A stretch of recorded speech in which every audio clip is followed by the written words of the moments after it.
debemos considerar un hecho importante, muy importante, que ayer ese debate en el Parlamento Europeo en Bruselas se haya digamos, centrado en esta polémica sentencia de España.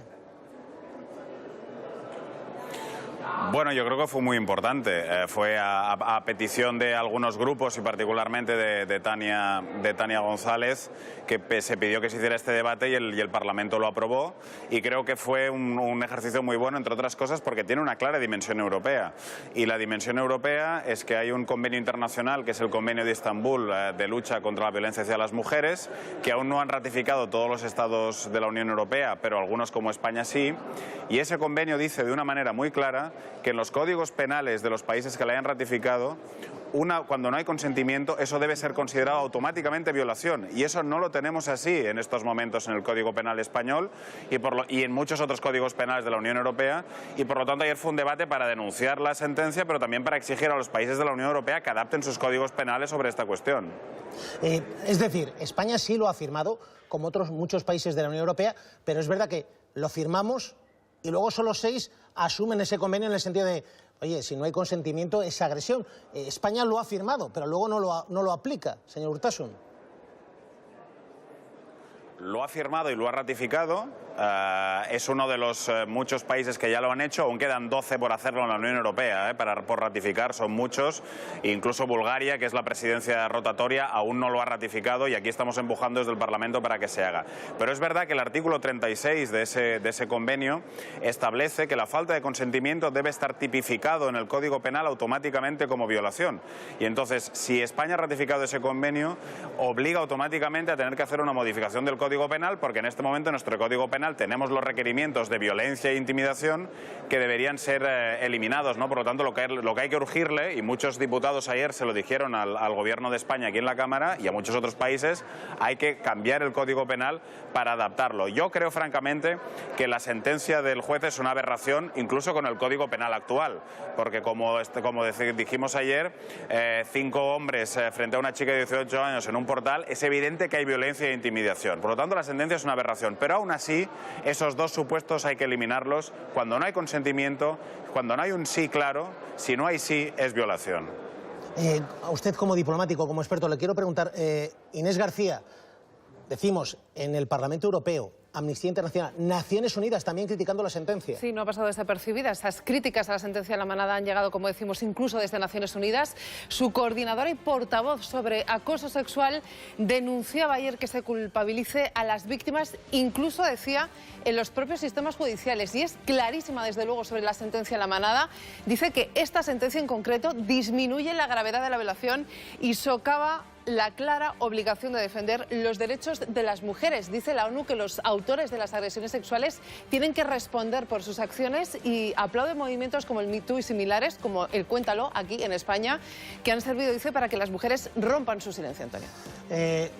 Eurodiputado Urtasun, ¿es importante que también Naciones Unidas reaccione o son, digamos, fuegos de artificio?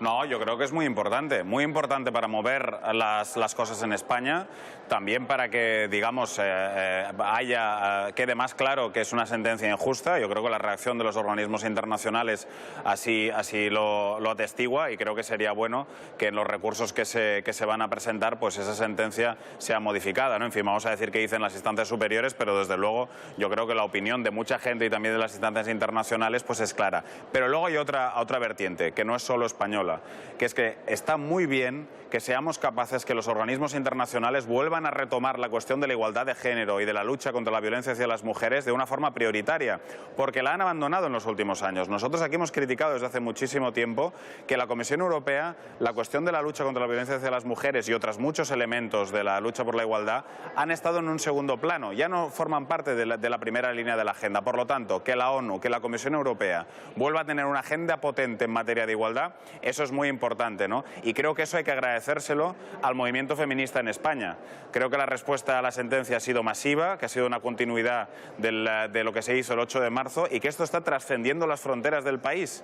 Y hay que decirle a todas estas mujeres y también a muchos hombres que están saliendo pidiendo igualdad a lo largo de estos días, que también están contribuyendo a que los organismos internacionales reaccionen, y eso es una grandísima noticia, ¿no? ¿Cómo reaccionó ayer el Partido Popular? Hemos visto a la eurodiputada crítica, pero no sé si estaba incómoda o no con el debate. Bueno, yo ayer no entendí dos cosas. La primera cosa que no entendí es por qué el Partido Popular votó en contra de tener el debate. Porque ayer hubo dos momentos, un momento en el cual votamos incluir esta cuestión en la agenda y luego el debate propiamente dicho. En el momento de incluir esta cuestión en la agenda, el PP votó en contra y yo francamente no lo entiendo.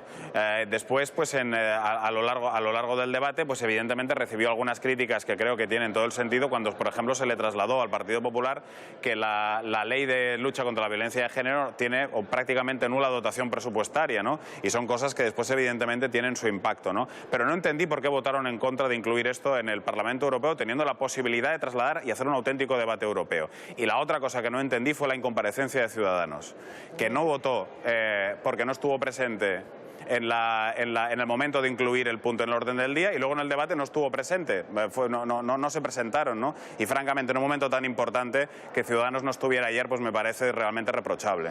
Me queda una pregunta, pero antes, Inés García, es que tenemos nuevas imágenes de los protagonistas, de los miembros de esta manada salvaje. Sí, la verdad es que no dejan de sorprendernos. Estas imágenes se corresponden a los días previos a San Fermín. Vemos como ellos ya venían de fiesta. El grupo estuvo en Barcelona, también en San Sebastián, antes de pasar por Pamplona. Y en ellas, bueno, pues ya se puede ver el desfase. Juergas y momentos que inmortalizaron en estas fotos que van a ver y que guardaban en sus teléfonos móviles.